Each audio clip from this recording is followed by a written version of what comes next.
নমস্কার বন্ধুরা, কেসি কিচেনে সবাইকে স্বাগত। আজ আমি শেয়ার করব কুঁদরির একটা রেসিপি।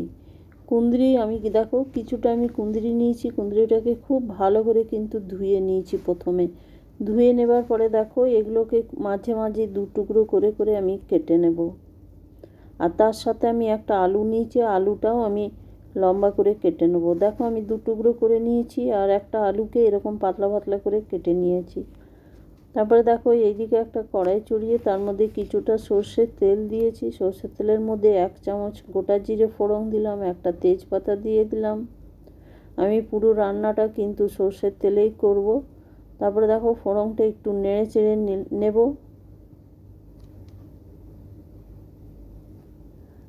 নেড়ে চেড়ে নেবার পরে দেখো আমি 1 চামচের মতো আদা রসুন আর কাঁচা লঙ্কাও পেস্ট করে রেখেছি ওইদিকে, সেইটা আমি 1 চামচ দিয়ে দিলাম। এটা প্রথমেই দিলাম কেন কি রসুন আছে, রসুনটা একটু বেশ ভালো করে ভেজে নেব। আর এই ধরনের কুঁদরি রেসিপি কিন্তু ভাত, রুটি বা পরোটা যে কোনো জিনিসের সঙ্গে খেতে ভীষণভাবে ভালো লাগে। অনেক বাড়িতেই কুঁদরি খেতে চায় না, কিন্তু এইভাবে যদি একদিন বানিয়ে দাও তো খেতে অসম্ভব ভালো লাগে। আর প্রত্যেকেই কিন্তু এইভাবে বানিয়ে দিলে খেয়ে নেবে। তারপরে দেখো রসুনটা ভাজা হয়ে যাওয়ার পর একটা আমি মিডিয়াম সাইজের পেঁয়াজকে পাতলা পাতলা করে কেটে রেখেছি, সেইটা আমি দিয়ে দিলাম। দিয়ে দেওয়ার পরে একটু নেড়ে চেড়ে নিলাম। তারপরে একটা মিডিয়াম সাইজের টমেটোকে লম্বা করে কেটে রেখেছি, সেটাও আমি এটার মধ্যে দিয়ে দেবো। দিয়ে দেওয়ার পরে বেশ খানিকক্ষণ ধরে নেড়ে চেড়ে নেব বা ভেজে নেব। তারই মাঝে দেখো আমি কিছুটা পরিমাণ মতো নুন দিয়ে দিলাম,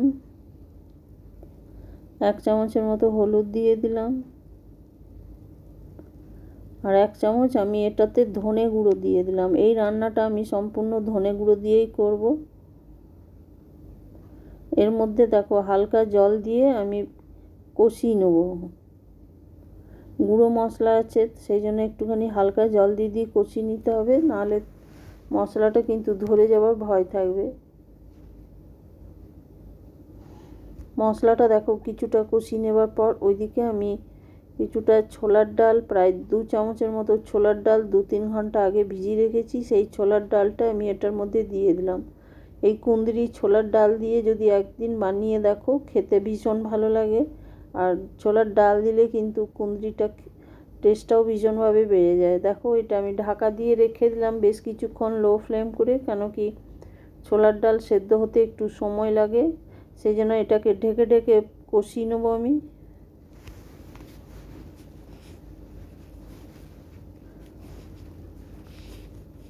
কষানো আমার অনেকটা হয়ে গেছে মশলাটা। এবার আমি ওই আলুগুলো প্রথমে দিয়ে দেবো। আলুগুলো দিয়ে দেওয়ার পরে বেশ কিছুক্ষণ আলুগুলো নেড়ে নেবো বা ভেজে নেবো।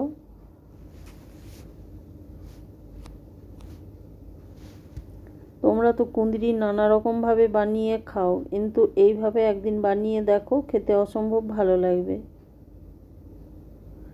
দেখো আলুটা আমি বেশ খানিকক্ষণ ধরে কষিয়ে নেবো, তাহলে কিন্তু আলুটা বেশ ভাজা ভাজা হয়ে যাবে।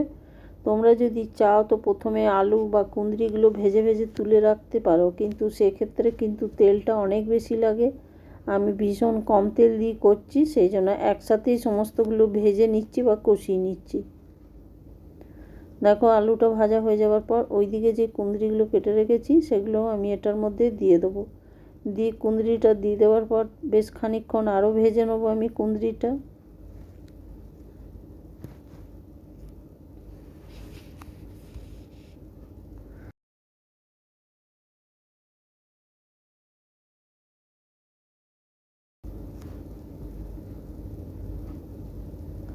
দেখো মাঝে মাঝে কুঁদরিটাকে আমি নেড়ে নিচ্ছি। তারপরে দেখো ঢাকা দিয়ে বেশ কিছুক্ষণ রেখে দেবো লো ফ্লেম করে। দেখো আমি ঢাকা খুলে বেশ কিছুক্ষণ রেখে দেওয়ার পরে দেখো দেখাচ্ছি কতটা তরকারিটা মজে গেছে। তার মাঝখানে কিন্তু আমি 2-3 বার নেড়ে দিয়েছিলাম। এবার আমি আরও বেশ ভালো করে কষিয়ে নেবো আরেকবার।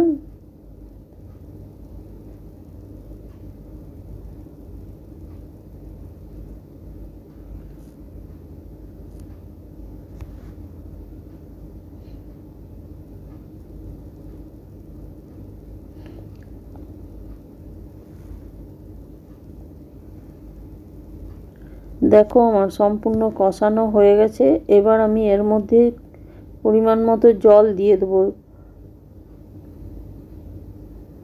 কুঁদরি বা আলু সেদ্ধ হতে যতটা আমার জলের প্রয়োজন আমি ততটাই দেবো, খুব বেশি রকম জল দেব না, কেন এই তরকারিটা একটু বেশ মাখো মাখো হবে। তারপরে দেখো দুটো কাঁচা লঙ্কা চিড়ে দিয়ে দেওয়ার পরে আমি 4-5 মিনিটের মতো লো ফ্লেম করে রেখে দিলাম। তারপরে দেখো ঢাকা খুলে দেখাচ্ছি, জলটা আমার টেনে নিয়েছে, আলু বা কুঁদরি আমার দুটোই সেদ্ধ হয়ে গেছে। আমার রেসিপি যদি তোমাদের ভালো লেগে থাকে তো লাইক, শেয়ার ও কমেন্ট অতি অবশ্যই করে দিও, আর নতুন বন্ধুদের সাবস্ক্রাইব করার অনুরোধ রইল। তারপরে দেখো তরকারিটা আমার হয়ে গেছে, কুঁদরি বা আলু সবই সেদ্ধ হয়ে গেছে। এবার আমি 1 চামচের মতো গরম মশলা দিলাম আর কিছুটা ধনে পাতা দিয়ে ভালো করে আরেকটু নেড়ে চেড়ে নিলাম। নিয়ে গ্যাস বন্ধ করে ঢাকা দিয়ে আমি বেশ কিছুক্ষণ রেখে দিলাম স্ট্যান্ডিং টাইমে। তারপরে দেখো ঢাকা খুলে আমি দেখাচ্ছি কত সুন্দর তরকারিটা হয়েছে। এইভাবে বানালে কিন্তু খেতেও ভীষণ টেস্ট লাগে। তোমরা সকলেই ভালো থেকো, সুস্থ থেকো। ফিরে আসছি পরের রেসিপি নিয়ে। ধন্যবাদ।